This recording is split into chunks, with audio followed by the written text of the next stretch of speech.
You are listening to the Supermom is Getting Tired podcast. I'm your host, Tori Henderson, and this is episode 148. All links and show notes can be found by going to lifecoachingforparents.com/148. Welcome to the Supermom is Getting Tired podcast. This show is designed for moms who invest everything into parenting, but get overwhelmed, lost, and resentful. Listen and learn how to unburden yourself. Feel calm, full of energy, and in control. I'm your host, Master Certified Life Coach, teacher, and recovering supermom, Tori Henderson.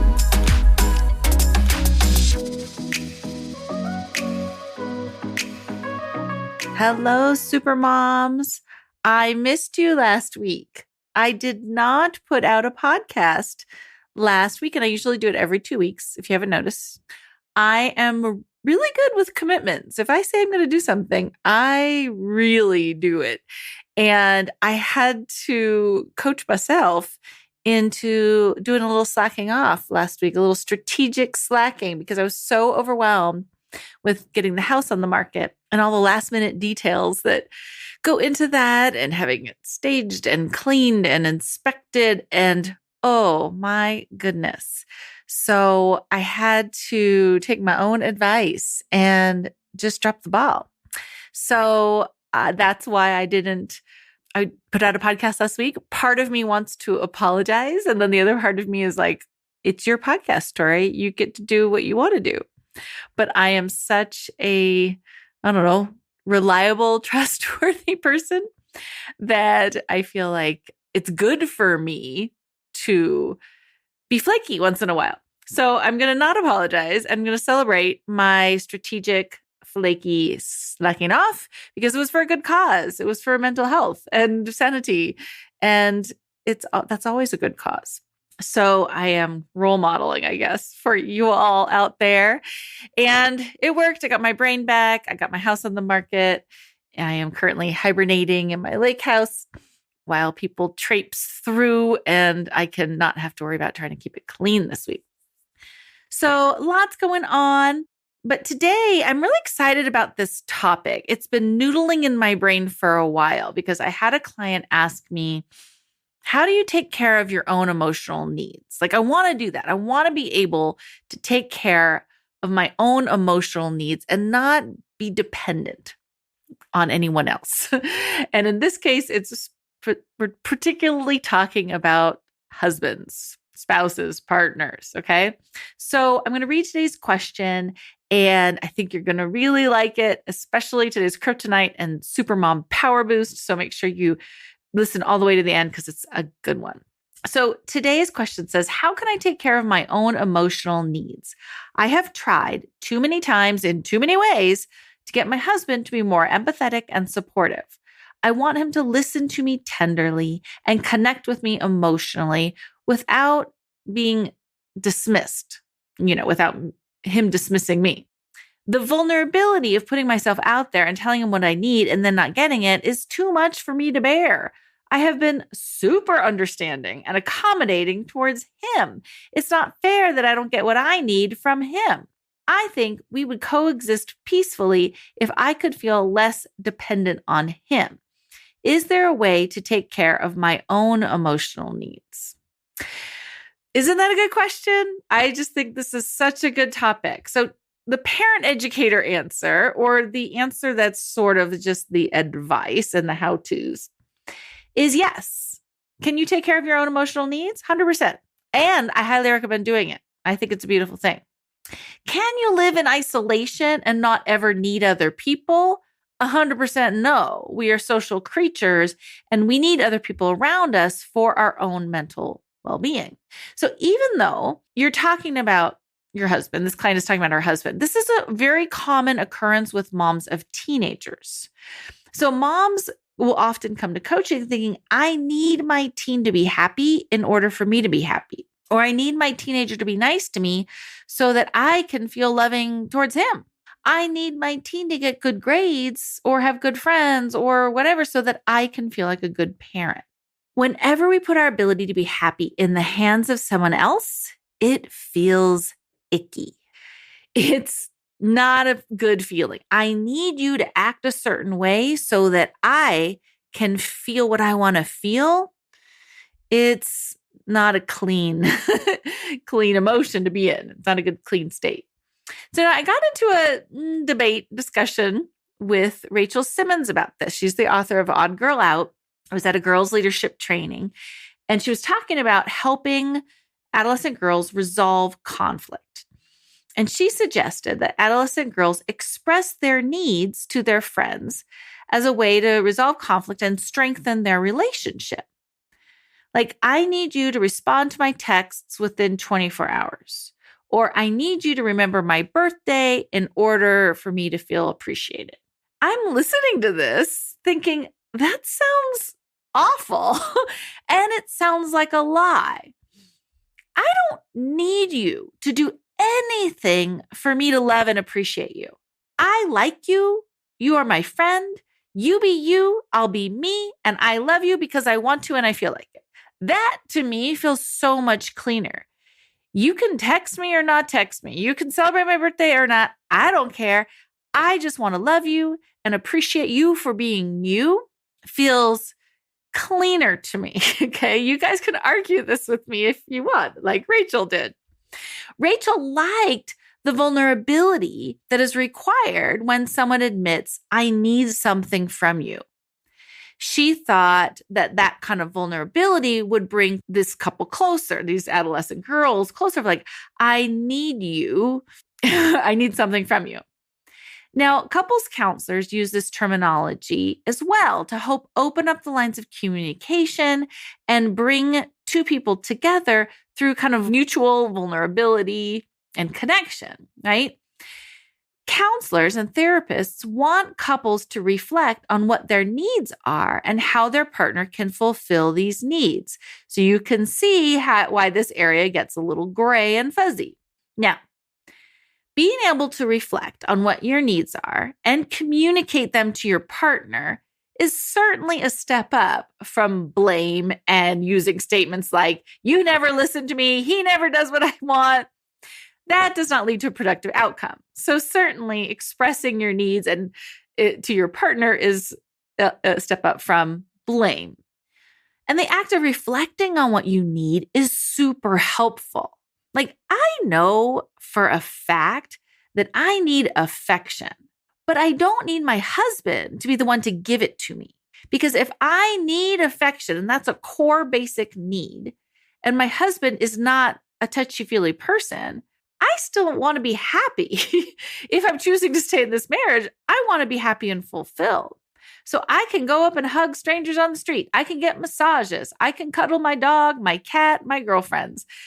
Expecting your partner to be the only one to fulfill your needs puts a lot of pressure on them. It puts pressure on the relationship, and it puts you in a vulnerable, precarious position where the only way for you to get your needs met is dependent on the mood of your partner, right? Like, if they're in the mood for it, if they're not too stressed, if they're not too busy, if they're not preoccupied, if they're remember what it is you want, if they're not too self-focused, like, it's so much pressure on them, on the relationship, and on you that you don't get to have your needs fulfilled if there's only one person, one human person who can fulfill those needs.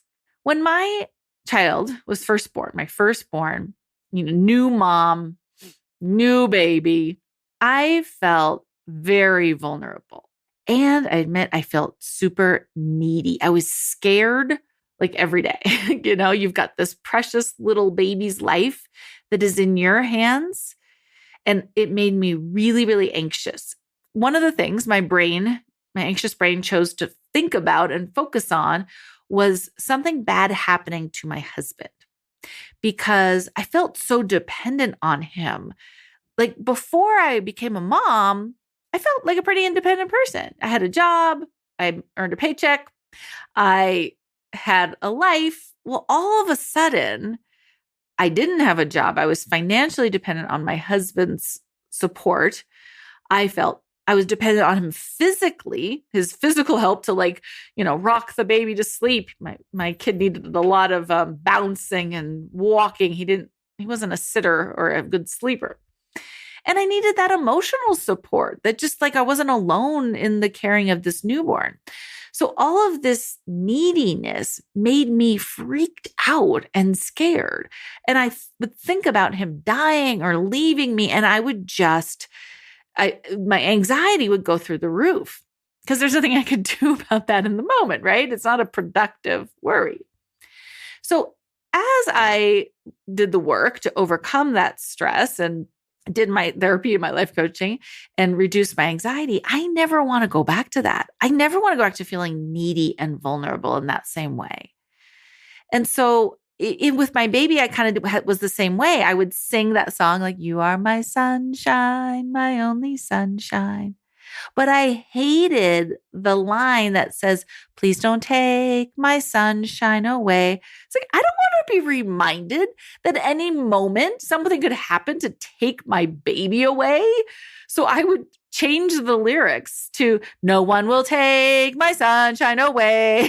Like, I am not going to put that out into the universe because I didn't want to feel that fear. And so I think I have this visceral response to expressing one's needs to somebody else because I've done that so much and I know it doesn't feel good to me. I don't need help feeling vulnerable. I feel vulnerable every day. I feel vulnerable walking down the street at night. Like have easy access to vulnerability. So if somebody doesn't, then maybe expressing that you need something from a partner is healthy and good. But back then, when I was really anxious, my need was security. I needed to feel secure. But asking my husband and my child not to die so that I could feel secure was not the answer, or not to leave me, or it just made me super clingy and worried and desperate, right?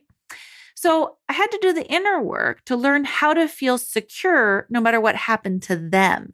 And that was a very worthwhile journey, right? Like, how can I feel secure and happy even if my partner and baby were to die? Like, that's some deep work and it's so worth doing. I can't even tell you.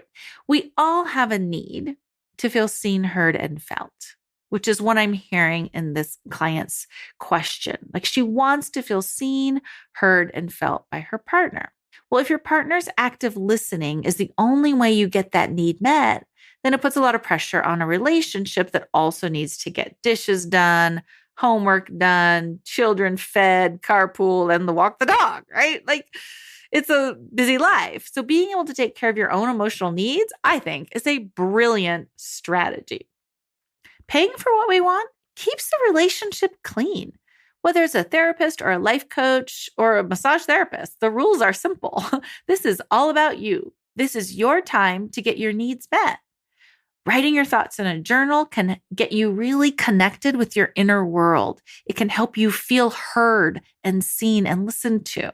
Having girlfriends or support groups that go deep are great, like Facebook groups, other online forums designed for deep and meaningful conversations, and that kind of emotional support that maybe you can't get in your daily life can give you what you're looking for. Books and podcasts that speak to your soul can also help you meet your own emotional needs. Sometimes authors and now podcasters are probably like my favorite way to get the emotional support that I'm looking for. When we take care of our own emotional needs, everything else we get on top of that is icing on the cake. We feel empowered and free because we trust ourselves to pay attention to our heart's desire and find many ways to fulfill that desire. So today's life coaching answer, what gets in our way from taking care of our own emotional needs? Oh, is it a doozy? It is the social programming that teaches kids, especially girls, not to want things, not to want the things they want. Girls and women are encouraged to not pay attention to their desires or to believe they're worthy of pursuing them. Right? That they're worth pursuing. When we're little, we all knew what we wanted. Like, kids are very aware of their desires. They know what they want. And we too knew what we wanted. But society taught us to swallow it and do instead what everybody else is doing. You shouldn't want dessert for breakfast, even though you do. Maybe you do want to run around outside with your friends. I understand, but you should be a good girl and sit inside on hard chairs like everybody else is in your class. Through these small, subtle ways, we kind of socialize each other not to want what we want and to diminish our own desires. Society sends us messages like, you should be generous, but not a pushover. You should be confident, but not cocky. You should care about your appearance, but don't try too hard. We get so many messages about what we're supposed to want that it makes it hard to hear, acknowledge, and pursue our desires. We hear the message that we should want to do well in school, but we don't get a lot of acknowledgement if we just really don't like school. Maybe you don't like learning. You don't like being taught. You don't like sitting in a classroom, but you should. We get messages saying we should be interested in boys and romance and dating, and maybe you're not. We get messages saying we should care what other people think about us and put more focus on what others think about us than what we genuinely want. So you absolutely can want your husband to listen to you with tenderness.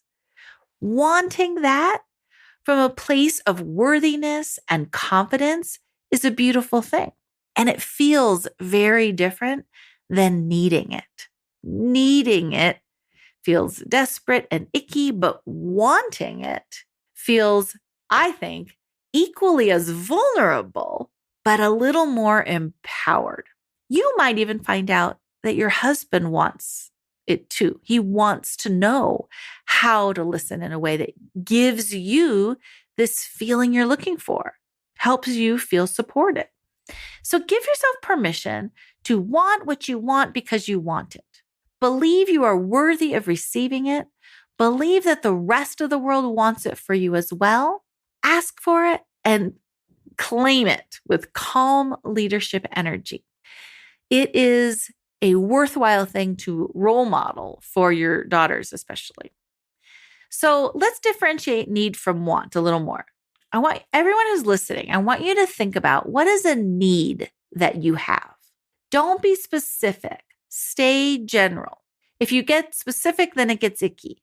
So maybe you have a need for peace and quiet. Maybe you have a need for security like I did, or love and connection. Maybe you have a need for beauty. So we want to go to the general picture. Instead of saying, I need you to clean up after yourself when you walk in the house, you want to say, I have a need for beauty. When I look around, I want to see calm and the absence of clutter, right? So I want to see everything in its place. That's what you want. We all have needs, but they're never like, I need another person to act in a certain way.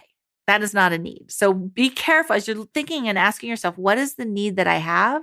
If the need is, I need you to act in a certain way, then that's not a need. That's too specific and it's not within your control. It's not your business. So focus on the feeling that action would give you. Let's say you need your kids to clean up after themselves. Well, if they did that every day, what is the feeling that you would have? Maybe it's satisfaction or respect or calm, or maybe it would calm down the mental noise chatter in your brain. And so that's the need. The need is for a quiet mind. The need is for a feeling of respect. The need is for order. So ask yourself, if I got the thing I want, what would that be giving me? That is your need, okay? So you're going to get really big picture, very broad and general. And then you're going to list 5 different ways that you can give that to yourself. So with the example of the kids leaving a mess, one way you can give it to yourself is to clean it up yourself. If that's what you want, you can make it happen. 2 is to ask them to clean up after themselves. Make it a routine every day, same thing. Remind them of that habit that you're building. Number 3, it might be to walk outside and look at nature, who's always sort of in harmony, or go to a park, or go to a shopping mall or a store where everything is in order and everything is in its place. And it's not your problem to clean up. So you can go walk for a walk in nature. You can pay off your debts if you want to feel secure. You can appreciate your dog for his loving attention, allowing yourself to feel it in many different ways. Notice how, let's say you want to feel respected, but we're going to take the attention off the kids cleaning up their backpacks. And you're going to say, okay, I want to feel respect. Where can I access that? Well, maybe I can walk through the library and respect the fact that our country values knowledge and information, and they want to make that free and available. And maybe I respect that there are authors and books that write things that call to me and speak to my soul and think the way I think and validate my emotions. And like, there's many different ways to get the feeling that you're looking for, that need met. Okay, so we've identified the need that you have. Now let's talk about what you want right now. This is where you get specific. Practice asking for what you want from a place of worthiness. This is where you can be specific and make sure to start your sentence with I want. This is how we know it's cultural social programming, because I cannot tell you how many moms I have coached. I said, okay, you're going to repeat this sentence. I want you to do the dishes. And they'll switch it. Like, you need to do the dishes. Or they'll say, I'll say, okay, repeat after me. I want you to look me in the eye when I'm talking. And then instead they'll be like, I need you to look me in the eye when I'm talking. So please observe this with some comedy at how hard it is for you to use the words I want to start your sentence. Okay? You're going to laugh at this socially because it's so silly that we believe it's not okay for us to ask for what we want. It's just ridiculous. So notice your desire to change the sentence and practice. Ask your partner for something you want. I'm going to tell you what it's going to sound like. We're going to be very specific. I want you to rub my shoulders for 5 minutes. I want your help doing the dishes after dinner. I want you to listen to me for 60 seconds and then repeat back what you heard me say. A want can be really specific, okay? And it still feels vulnerable because they might say no. And they might be like, oh, well, that's great that you want that. That's not what I want. So you're still putting it out there, but that's okay. You can do it with confidence. You can do it with believing that communicating your desires is worthwhile. It's a pattern we want to break for our daughters, okay? So try this. Ask your kids for something you want. I want you to clean out the car after school today. Use your calm leadership energy. Look them in the eye. Speak with calm voice tone. Don't be like, oh, honey, it would be so great if you could just clean out the car after you get out today because it's a total mess. Don't use a lot of sentences. Don't make up excuses. Don't say why you need to clean. Don't be like, well, I always have to clean. You never do. And it's about time you took none of that emotional childhood stuff, okay? This is emotional adulthood 101, asking for what you want and believing you are worthy of it. Look your child in the eye. Put your hand on their shoulder. Have even body posture and voice tone and say, I want you to speak kindly to your sister. Pause. Hold their gaze. Believe that they want this too. Okay?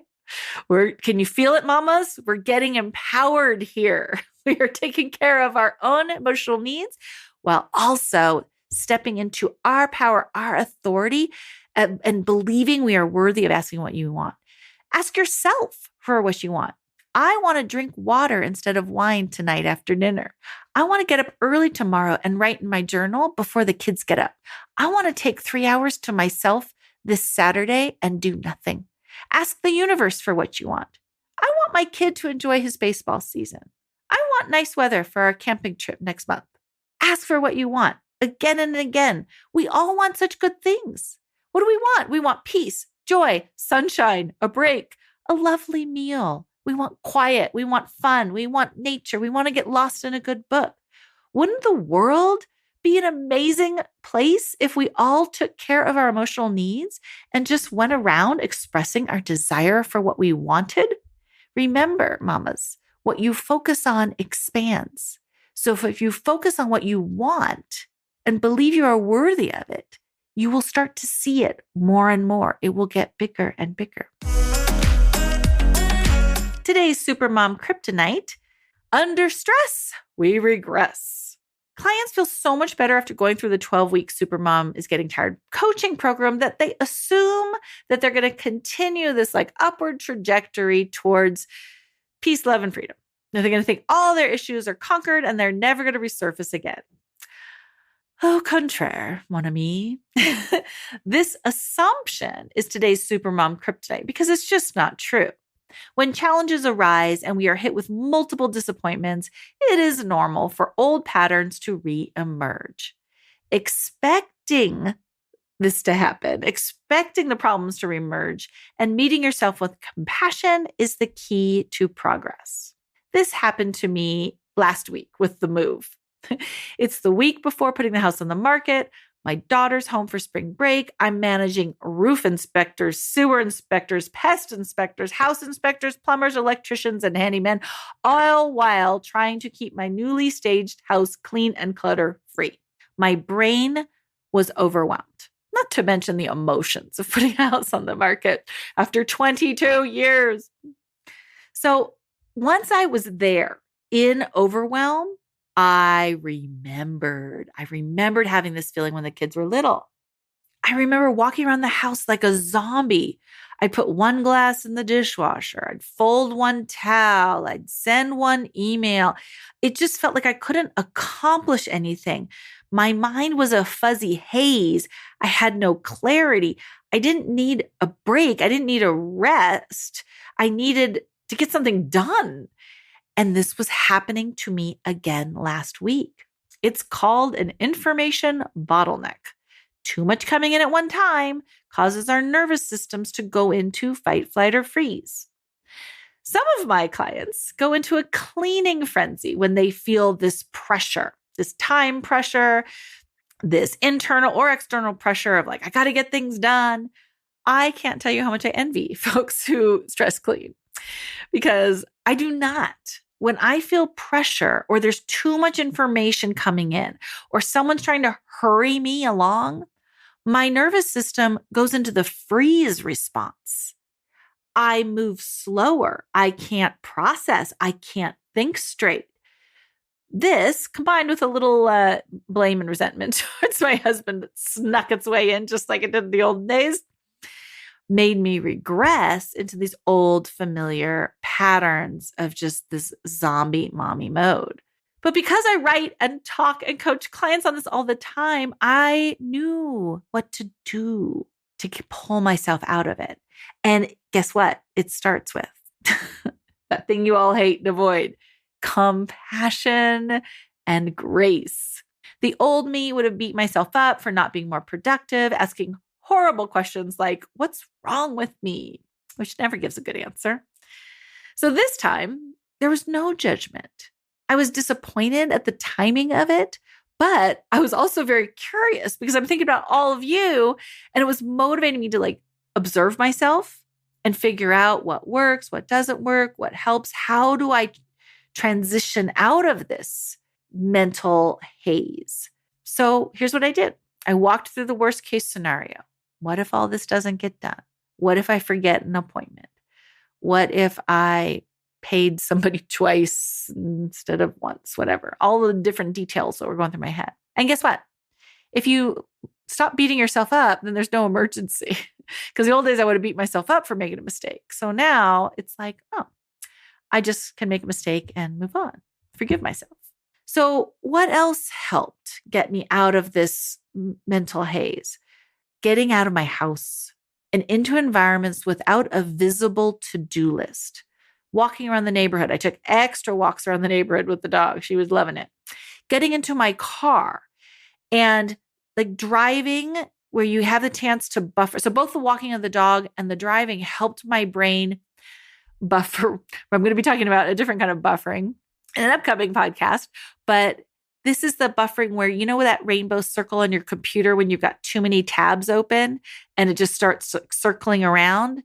That's what my brain needs to do. I need to and moving helps that. So walking or driving helps my brain kind of sort through things and come back online, I guess. The other thing that helps was getting it out of my head and onto paper, right? I would stare at my to-do lists like on a daily basis and like, okay, focus. So I'm not carrying it around mentally. Breaking things down into super small baby steps so that I could get the feeling of accomplishment. I delegated, I deleted, I delayed my tasks like this podcast. By doing these things, I was able to get my central nervous system back on board after only 2 days of zombie mommy mode, as opposed to the 2 years I think I spent in it when the kids were little. So remember that under stress, we regress, but if you meet it with compassion and remind yourself that you know what to do, you'll be back on track in no time. Today's Supermom Power Boost is also the quote of the day. This is from a book by Portia Nelson, and it's called Autobiography in 5 Short Chapters. It's pretty famous. It's from her book, There's a Hole in the Sidewalk, and it's great. It applies to so many different situations. So here it is, Autobiography in 5 Short Chapters. Chapter 1, I walk down the street. There is a deep hole in the sidewalk. I fall in. I am lost. I am helpless. It isn't my fault. It takes me forever to find a way out. Chapter 2, I walk down the same street. There's a deep hole in the sidewalk. I pretend I don't see it. I fall in again. I can't believe I'm in the same place, but it isn't my fault. It still takes a long time to get out. Chapter 3, I walk down the same street. There's a deep hole in the sidewalk. I see it is there. I still fall in. It's a habit. My eyes are open. I know where I am. It is my fault. I get out immediately. Chapter 4, I walk down the same street. There is a hole in the sidewalk. I walk around it. Chapter 5, I walk down another street. I just love that and love reminding my clients of that this is a process, not a one and done, but you are always moving the needle forward and getting closer and closer to your goals and how you want to be feeling. So thank you so much for listening, everyone. I will love you and leave you. I hope you have a great rest of your day. Take care. Want a free life coaching session? Go to lifecoachingforparents.com and schedule yours today. And thank you so much for listening. I would love it if you would subscribe and share these podcasts with your friends. If you have a question you'd like me to answer on the air, go to lifecoachingforparents.com/recordmyquestion, and you can send me a voicemail recording or write me an email, and I'll answer it on the air. Thanks again. Have a great day.